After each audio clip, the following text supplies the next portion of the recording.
Sebelum kita merenungkan firman Tuhan, kita berdoa.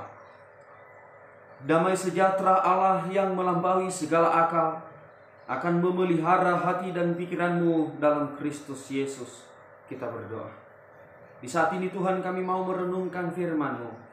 Kami mohon hikmat dan kekuatan dari Tuhan untuk menyertai hati dan pikiran kami, agar kami dapat memahami dan kami siap melakukan dalam kehidupan kami sehari-hari.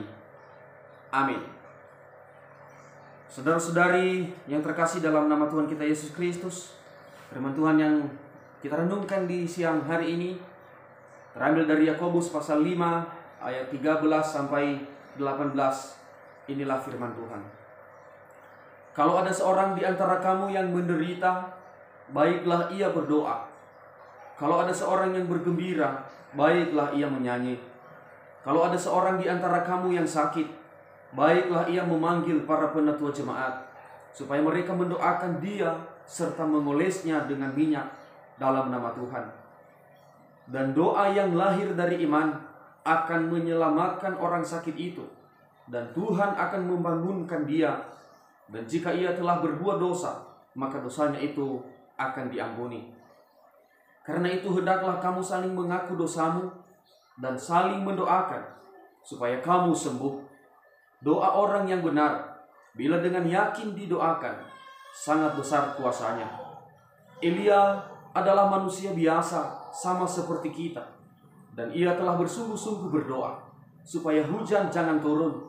Dan hujan pun tidak turun di bumi selama 3 tahun dan 6 bulan. Lalu ia berdoa pula, dan langit menurunkan hujan, dan bumi pun mengeluarkan buahnya. Demikianlah pembacaan ayat firman Tuhan. Tema renungan kita hari ini adalah kuasa doa orang benar. Berdoa adalah bagian penting bagi kita orang beriman. Karena doa diinginkan oleh Tuhan sendiri. Yesus sendiri pernah mengajarkan berdoa. Kalau kita baca di dalam Matius pasal 6 ayat 5 sampai ayat ke-13, di situ Yesus mengajarkan bagaimana berdoa. Itu artinya bahwa Allah sendiri menginginkan umatnya berdoa. Doa adalah cara kita memuji, cara kita menyembah, cara kita bersyukur kepada Tuhan. Doa adalah cara kita mendekatkan hidup kepada Tuhan. Karena doa merupakan komunikasi dengan Tuhan.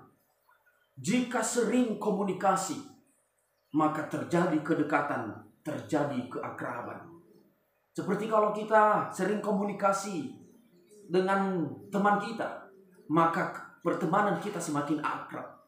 Tetapi ketika tidak ada komunikasi, jangankan teman, saudara sekalipun, hubungan semakin renggang.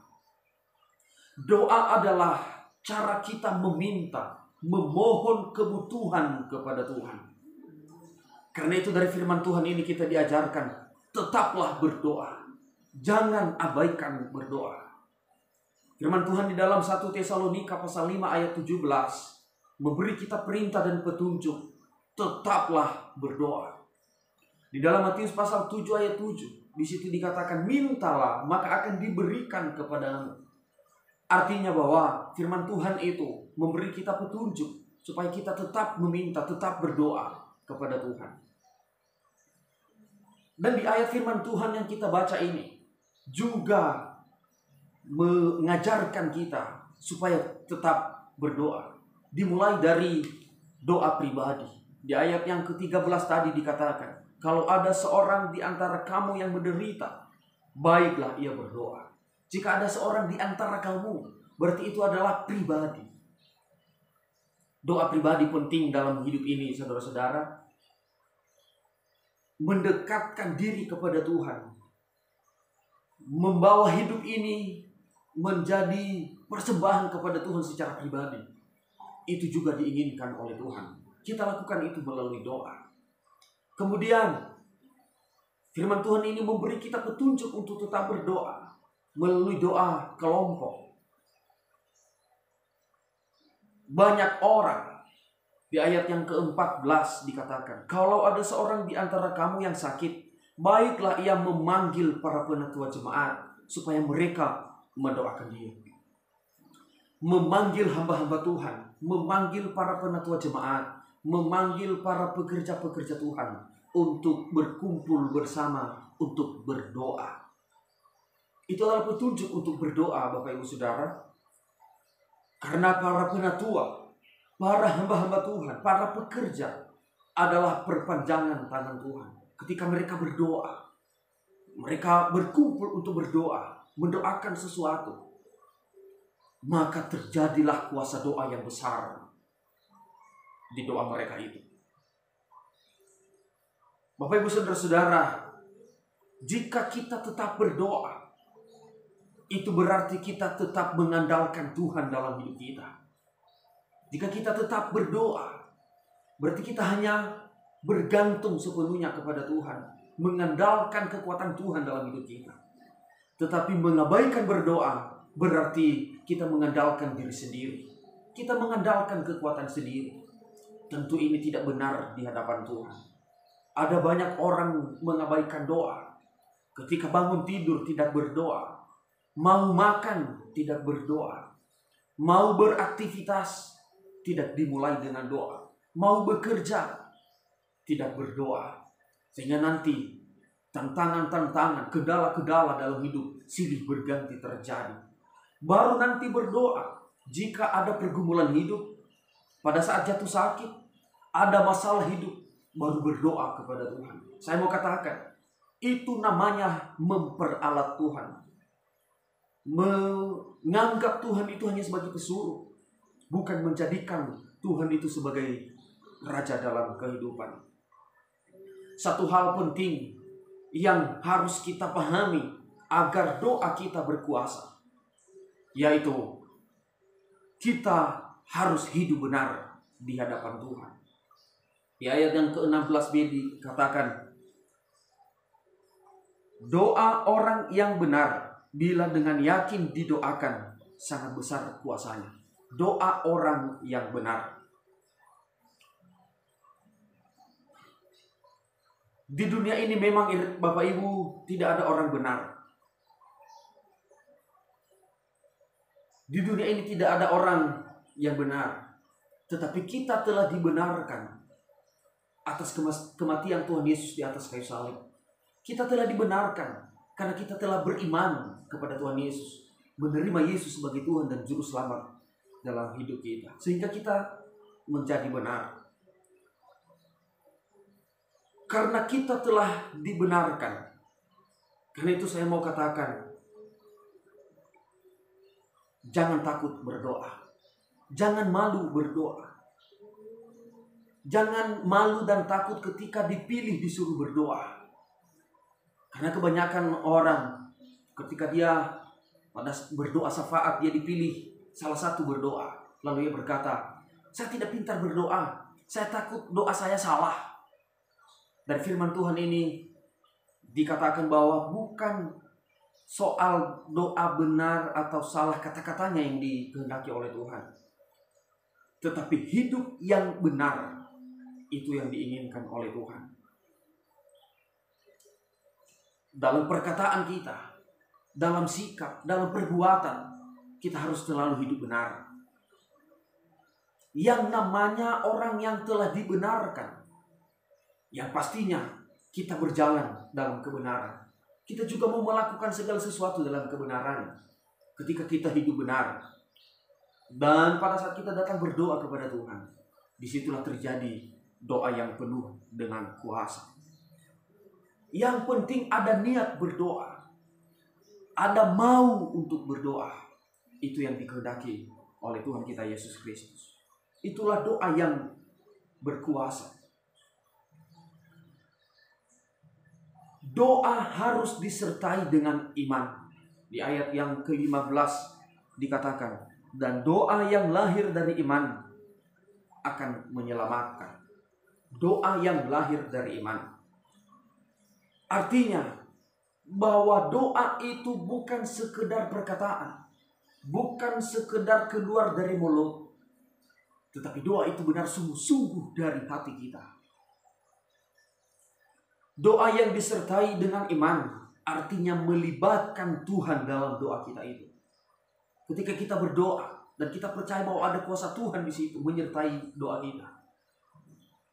Waktu itu kita melibatkan Tuhan di dalam doa kita. Sehingga nanti terjadilah kuasa doa itu sampai di hatinya Tuhan. Sehingga benarlah kata firman Tuhan mengatakan, imanmu menyelamatkanmu. Ketika kita penuh iman, beriman bahwa doa kita itu benar sampai kepada Tuhan, maka kita benar-benar sungguh-sungguh berdoa kepada Tuhan. Doa kita itu penuh dengan kuasa.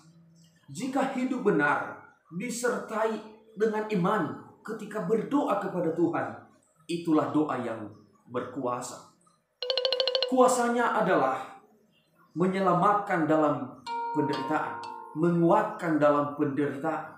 Kalau kita kembali baca di ayat yang ke-13 tadi, kalau ada seorang di antara kamu yang menderita, baiklah ia berdoa. Berarti ketika ada pergumulan hidup, ketika dalam penderitaan pribadi, ketika kita berdoa dengan sungguh-sungguh, maka kita dikuatkan oleh karena doa itu. Disitulah kita bisa memahami bahwa kuasa doa itu adalah dapat menguatkan seseorang dalam pergumulan, dalam penderitaan. Kuasa doa itu adalah menyelamatkan dan menyembuhkan dari penyakit. Di ayat yang ke-15 tadi, dan doa yang lahir dari iman menyelamatkan orang sakit itu, dan Tuhan akan membangunkan dia. Kuasa doa kalau sungguh-sungguh berdoa kepada Tuhan, maka dapat menyelamatkan dan menyembuhkan dari penyakit. Makanya saudara-saudara, pada saat sakit, berdoalah kepada Tuhan. Panggillah para hamba Tuhan. Panggillah para pekerja Tuhan supaya mereka berdoa bersama-sama. Karena doa akan menyembuhkan orang yang sakit, menyembuhkan penyakit. Kuasa doa adalah dapat mengampuni dosa dan menjadi benar di hadapan Tuhan.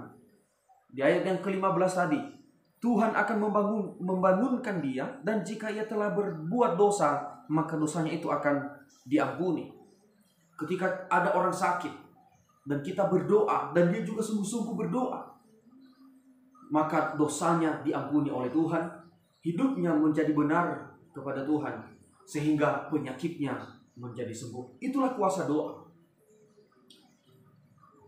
Dan kuasa doa itu bisa terjadi di luar dugaan, di luar pemikiran kita, yang tidak terpikirkan bagi kita, bisa terjadi karena kuasa doa. Di sini dikasih contoh, diberi contoh seperti ketika Elia berdoa kepada Tuhan, ketika dia meminta jangan turun hujan selama 3 tahun 6 bulan, dan benar hujan tidak turun. Kemudian dia berdoa kembali, dia meminta supaya hujan turun di bumi, dan benar terjadi hujan turun di bumi. Kenapa kuasa doa Elia bisa terjadi? Karena di firman Tuhan tadi dikatakan, Elia adalah manusia biasa sama seperti kita, dan ia telah bersungguh-sungguh berdoa. Karena doanya yang sungguh-sungguh, kemudian juga hidup Elia yang benar kepada Tuhan, sehingga ketika dia berdoa, maka terjadilah kuasa dalam doanya itu. Dikabulkan oleh Tuhan, diberi oleh Tuhan apa yang dia doakan. Hidup yang benar, hidup dekat dengan Tuhan, disertai dengan iman dan penuh dengan sungguh-sungguh ketika berdoa, maka doa itu penuh dengan kuasa. Karena itu Bapak Ibu Saudara-saudari, tetaplah berdoa. Jagalah sikap hidup tetap benar kepada Tuhan.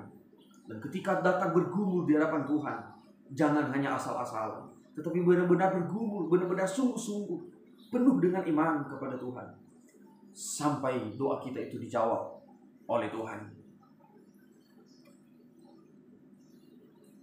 Begitulah firman Tuhan yang kita renungkan di siang hari ini. Dan kita akan menyebutkan ayat hafalan dari Yohanes pasal 14 ayat 13. Dan apa juga yang kamu minta dalam namaku, aku akan melakukannya, supaya Bapa dipermuliakan di dalam Anak. Sekali lagi kita sebutkan sama-sama. Dan apa juga yang kamu minta dalam namaku, aku akan melakukannya, supaya Bapa dipermuliakan di dalam Anak. Kita berdoa. Kami sangat bersyukur atas firman-Mu yang telah kami dengar.